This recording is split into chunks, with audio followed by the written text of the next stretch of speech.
Bonjour à tous. Nous avons l'honneur ce matin de recevoir Arnaud Marion, qui est un partenaire historique de Vaughan, avocat. Arnaud est un spécialiste incontesté de la gestion de crise, de la gestion des crises. Il est intervenu au chevet de nombreuses entreprises en difficulté et nous avons, Bruno Courtine et moi-même, eu la chance de l'accompagner modestement, à notre niveau et de constater les méthodes et les valeurs qu'Arnaud met au service de ces opérations de redressement, de ces opérations de retournement pour parvenir à atteindre les objectifs de restructuration. On peut notamment citer quelques opérations telles que Doux perd Dodu il y a quelques années, Solocal également, ou plus récemment Smooth Go, l'opérateur du Vélib en 2018-2019.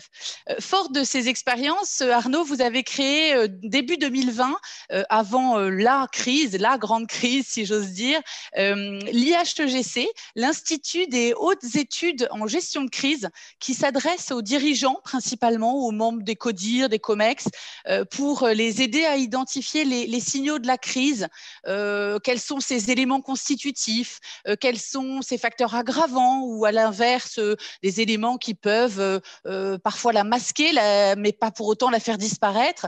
Aussi et surtout, l'objectif de cet institut, c'est de donner à ses dirigeants toutes les pistes pour affronter la crise, pour l'admettre, pour s'en sortir, quels alliés identifier, etc., etc.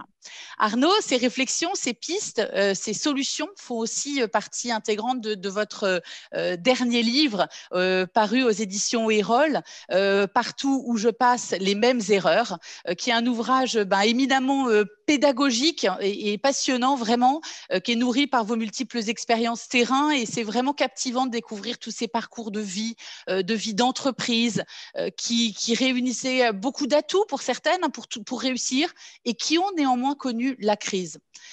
Tout type de crise d'ailleurs. Ce qui m'amène d'ailleurs à une première question, Arnaud, en tant que spécialiste de la crise, des crises, alors que notre économie connaît peut-être d'ailleurs dans son ensemble la plus grande crise de ces 50 dernières années. Première question toute simple, à quoi reconnaît-on une crise ? Bonjour Aude, bonjour Bruno, et merci de me recevoir chez Vaughan ce matin. La bonne question, c'est que souvent, en fait, on ne veut pas la voir, la crise. On est dans le déni de cette crise et on a du mal à accepter que l'on est en crise. Et c'est ça qui est vraiment à combattre.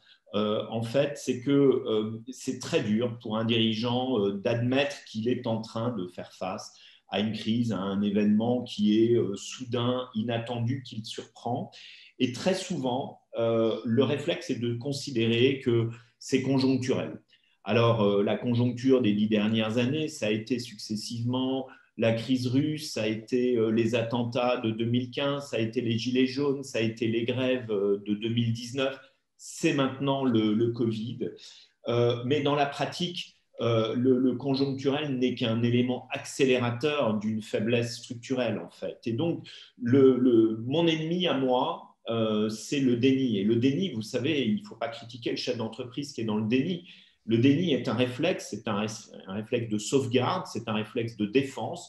Quand on est dans le déni de la crise, on n'est pas en crise, donc on n'est pas responsable et on n'est pas coupable. On a encore dans nos sociétés françaises ce côté balsacien de la faillite où à un moment on est frappé d'opprobre et de honte et on a du mal à avouer, même dans les clubs d'entrepreneurs, qu'on a des difficultés. Arnaud, ça fait maintenant effectivement quelques années qu'on se connaît. On a eu le plaisir, si je puis dire, de travailler ensemble, côte à côte, sur effectivement des entreprises qui ont connu des grandes difficultés et sur lesquelles on est quand même parvenu à réussir un retournement, ce qui n'est pas évident, puisque par hypothèse, une entreprise qui est malade, l'idée par exemple de rapprocher deux entreprises malades pour faire une entreprise saine est une vue de l'esprit. Enfin, on connaît un peu tous ces errements que malheureusement beaucoup d'entreprises connaissent.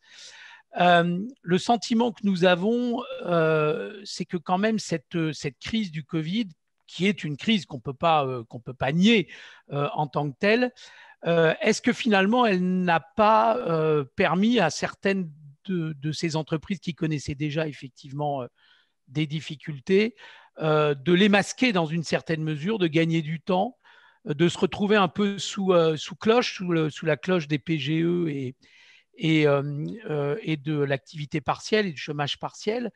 Vous indiquez dans votre livre que, de manière d'ailleurs assez surprenante, que finalement sur 2020, on va se retrouver avec 50% d'entreprises qui vont déposer le bilan, 50% en moins par rapport à ce que l'on a pu connaître l'année précédente. On peut imaginer que ceci est la résultante effectivement de ce plan massif de soutien qui a été mis en œuvre et mis en place par le gouvernement. Objectivement, on ne peut que s'en féliciter, soyons clairs, mais en même temps, pour reprendre l'expression de notre président, en même temps, elle cache des réalités d'entreprises qui connaissaient déjà des difficultés importantes avant le Covid. Et donc, la question que je voulais vous poser, c'est finalement cet argent public. Est-ce qu'on doit considérer qu'en partie, c'est un argent gâché et qu'il aurait pu être utilisé à meilleur escient? Donc, si on devait réfléchir à ça, être utilisé à meilleur escient, de quoi parle-t-on en vérité? C'est extrêmement difficile de prendre des mesures globales et d'être juste sur les 3,5 millions d'entreprises françaises. Je rappelle que la France, c'est 300 grandes entreprises, 5 800 ETI, 140 000 PME et à peu près 3,5 millions de TPE. Il ne faut pas oublier cette répartition. Je crois que, sans faire de politique, le gouvernement a su injecter des liquidités immédiatement dans l'économie des entreprises, de telle sorte qu'il n'y ait pas une chaîne de défauts qui s'organise. La pire des choses, c'était la rupture de confiance entre les agents économiques, c'est-à-dire je veux être payé de mon client, mais je ne paye pas mon fournisseur. Et là, je pense que c'est un 20 sur 20 qu'il faut donner. Il y a eu, les banques ont su se mobiliser. BPI France a eu un rôle absolument extraordinaire et s'est mobilisé en l'espace de quelques jours pour se mettre en ordre de marche avec jusqu'au patron de BPI France, jusqu'à son directeur marketing, Patrice Béguet. Tout le monde s'est mobilisé pour étudier des dossiers d'entreprise et agir vite et pour donner de la liquidité. Donc, de ce point de vue-là, ça a été réussi. Ensuite, on a cumulé, on est certainement le seul pays du monde où on a pu cumuler du PGE, des mesures de chômage partiel, des mesures de report de charges sociales et fiscales et en plus des mesures d'exception en termes de cessation des paiements. Il ne faut pas l'oublier, c'est-à-dire qu'il était autorisé de ne pas déclarer sa cessation des paiements jusqu'au 23 août et à partir du 23 août, il y avait un délai de 45 jours qui a débuté.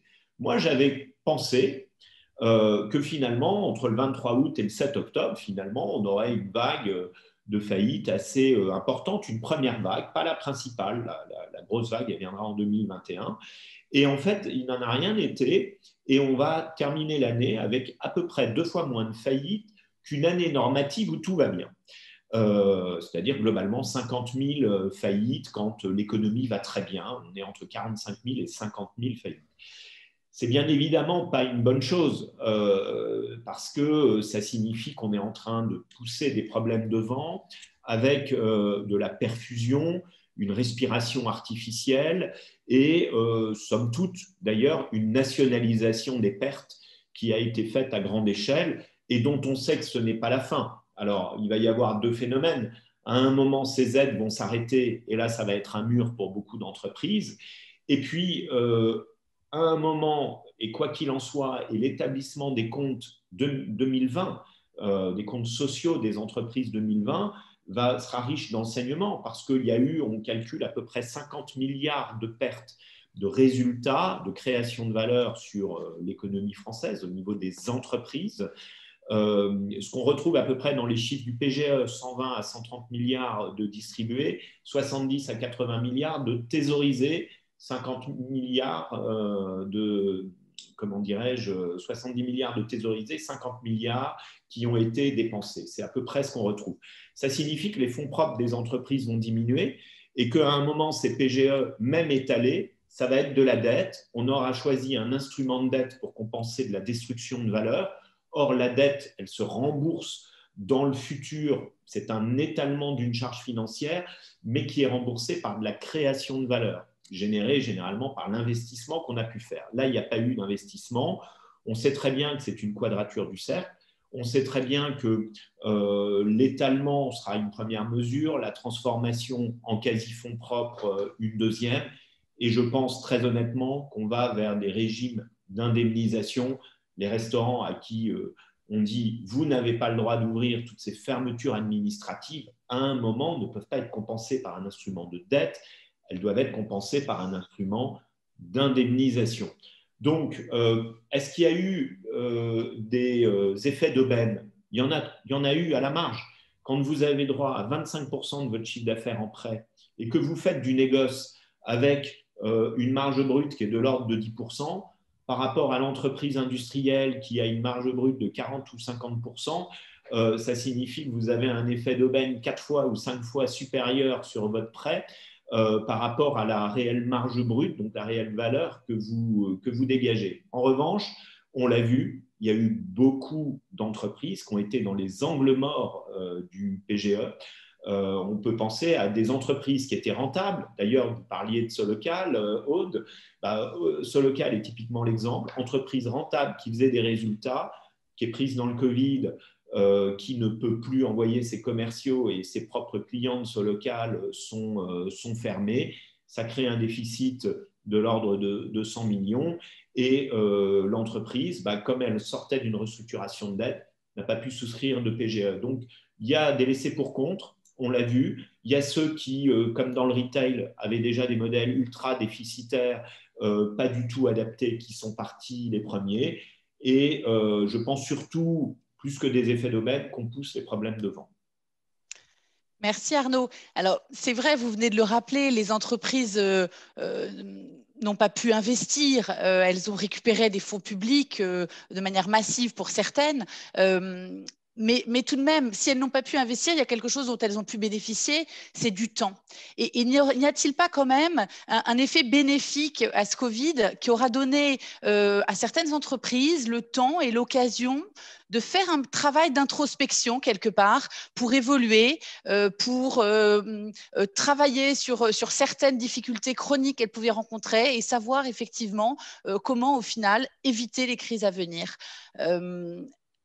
Est-ce que vous voulez nous donner quelques exemples d'entreprises que vous avez accompagnées et qui ont réussi à saisir cette opportunité présentée par le Covid pour en saisir tout le côté bénéfique? Alors, on voit effectivement que le Covid a peut-être donné du temps grâce à ces mesures. Et moi, j'ai toujours été pour, et dans toutes les expressions publiques que j'ai eues, j'ai toujours défendu deux sujets. La première chose, c'est que plutôt que ça se passe au niveau national, j'aimerais que les régions soient davantage impliquées, notamment par rapport aux écosystèmes régionaux, aux filières régionales et autres. Et moi, comme vous le savez, je suis un homme de territoire on a travaillé ensemble sur le dossier Doubs à Châteaulin.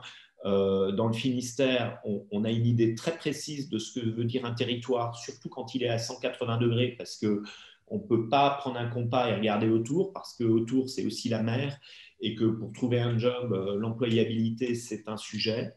Et le deuxième sujet, c'est que je ne suis pas contre l'argent public en tant que libéral, quand cet argent public est utilisé à transformer structurellement. Et on voit bien que sauver le secteur automobile, ce n'est pas donner du PGE. Sauver le secteur automobile, c'est donner les moyens d'une transformation pour comment je vais arrêter de fabriquer des moteurs diesel pour aller vers de l'hydrogène, vers de l'électrique, vers de la mobilité douce, vers du véhicule autonome. Là où nos voisins allemands investissent en dizaines, voire cinquantaines de milliards, et que nous, on est toujours en dizaines de millions d'euros. Alors, tout ce qui est plan de relance, tout ce qui est les priorités autour d'une centaine de milliards, dont 35 milliards, on va dire, sur tout ce qui a un impact sur l'environnement. Moi, j'entends des gens dire c'est pas assez, c'est juste inédit dans notre pays, donc il faut s'en féliciter. Peut-être que ce ne sera pas assez, mais ce qu'il faut, c'est que cet argent, moi je suis pour qu'on subventionne l'activité plutôt que l'inactivité. Je suis pour que l'on subventionne de la transformation plutôt que l'on nationalise et qu'on subventionne des pertes. Et donc, effectivement, l'enjeu de tout ce que vous citez, c'est la transformation des modèles économiques. Moi, je le dis dans le livre, les crises naissent quand les entreprises ne se transforment pas. Alors, je ne parle pas de la crise du Covid, qui n'a rien à voir avec ça, mais beaucoup d'entreprises, quand vous avez des chaînes de retail qui déposent leur bilan dans les 3 mois, finalement, du Covid, c'est bien qu'il y avait un problème avant, que ce n'est pas juste le fait qu'ils ont été fermés, parce qu'il y a eu des mesures de substitution. Mais à un moment, ils n'ont pas su retrouver des bons modèles. Ce sont des modèles qui n'avaient vécu que de la croissance, mais une fausse croissance. La croissance, c'était la croissance du nombre de magasins qui tirait le chiffre d'affaires vers le haut, mais pas tant la rentabilité. Donc tout ça, c'est fini. En fait, une crise, c'est une transformation qu'on n'a pas voulu voir. Aujourd'hui, l'enjeu pour les entreprises, c'est de transformer leur modèle, c'est d'apprendre à se comparer et c'est surtout de réfléchir autrement qu'en termes de compétitivité et de rentabilité. La transformation, c'est un millefeuille de 4 notions interdépendantes. Ce sont des actions de performance, je dois faire mieux, je dois faire plus vite, je dois faire moins cher. Ce sont des actions d'allocation des ressources. Où est-ce que va la valeur dans mon modèle économique et donc où est-ce que je vais investir? On parlait de SoLocal. La valeur de l'EBITDA de SoLocal il y a 10 ans, c'était les 70% de marge brute sur les annuaires papier, les fameuses pages jaunes, au sens propre du terme. Où allait la valeur? Vers le digital. Et cette entreprise a réussi avec difficulté, mais elle a réussi à opérer un virage alors à 360 degrés, puisque aujourd'hui, c'est une entreprise qui est 100% digital. Les derniers annuaires ont été imprimés cette année et c'est terminé. Et donc, l'allocation des ressources, c'est ça. C'est à la fois du M&A, être capable d'arbitrer, c'est l'analyse de la chaîne de valeur. Où est-ce que je gagne? Est-ce que je gagne dans la conception, dans la production, dans la commercialisation en retail, dans mon propre réseau ou en wholesale? C'est toute cette interrogation sur la chaîne de valeur et ma supply chain. Finalement, est-ce que je n'ai pas externalisé ce qui était propre à mon propre savoir-faire? C'est cette notion-là. Et puis, il y a une troisième notion qui est très importante, qui est plus anglo-saxonne que latine, je vais dire, c'est le design thinking. Alors, plutôt que de donner une définition savante de ça, moi j'ai envie de dire les entreprises doivent apprendre à se poser les bonnes questions plutôt que de vouloir apporter tout de suite les, entre parenthèses, mauvaises réponses. Donc, c'est toute la notion du go-to-market et comment à un moment l'innovation, le digital, l'expérience utilisateur, la fameuse UX, comment à un moment les Américains nous ont appris que même pour prendre un vélo, ça pouvait être le moyen de prendre un vélo et pas une borne. Voilà. C'est-à-dire que cette notion où à un moment je m'adapte à mes clients, je m'adapte aux besoins de mes clients, je leur simplifie leur expérience, c'est une notion qui est très créatrice de valeur. On utilise Zoom aujourd'hui parce qu'en 2 clics, on s'abonne sur Zoom, en 2 clics, on enregistre et qu'on a une bande passante très faible avec de la HD. Voilà, c'est là où ils ont gagné leur go-to-market par rapport à des WebEx de Cisco, par rapport à des Google, par rapport à des WhatsApp ou autres. Et la dernière couche, elle est très importante. On ne peut pas être ignorant et sourd par rapport aux grands enjeux contemporains qui doivent aujourd'hui être des véritables boussoles et fixer le cap des entrepreneurs. Le climat, la biodiversité, le partage de la valeur, tout ce qui fait en fait à la fois la richesse des entreprises, ce que l'on improprement que l'on met sous le nom de RSE, mais j'aime bien cette notion de grands enjeux. Pourquoi? 75% de la population active en 2030, ce seront les millennials et la génération Z, donc les générations Y et Z. La génération Z, vous ne leur mettez pas une bouteille en plastique sur votre bureau. ils ont des gourdes, vous ne les faites pas surutiliser le plastique. Ils sont très soucieux, bien évidemment, de ce qui se passe. Et ça, si les entreprises ne prennent pas conscience de ça aujourd'hui, elles vont être en complet désaccord par rapport aux besoins du marché. Et cette réflexion-là, les chefs d'entreprise ont besoin de l'avoir. Arnaud, vous avez donc créé cet institut, l'IHEGC, avec dans l'idée d'accompagner les chefs d'entreprise à faire plutôt de l'anticipation à la gestion de crise. Et nous avons réfléchi ensemble, d'ailleurs, au tout début. On n'a pas attendu la crise du Covid pour que vous créiez effectivement cet institut. Et quelque part, ça n'est pas l'OMS, l'IHEGC. L'IHEGC a vocation à accompagner des entrepreneurs quelque part une fois que la crise du Covid sera derrière nous. C'est-à-dire que tous les mécanismes qui ont pu avoir été développés au soutien de cette crise assez extraordinaire, que sont le PGE ou encore l'activité partielle, ne vont pas être éternels et nous allons être obligés de revenir quelque part à une certaine forme de normalité. Et donc, qui dit une certaine forme de normalité dit qu'il est impératif pour les entreprises de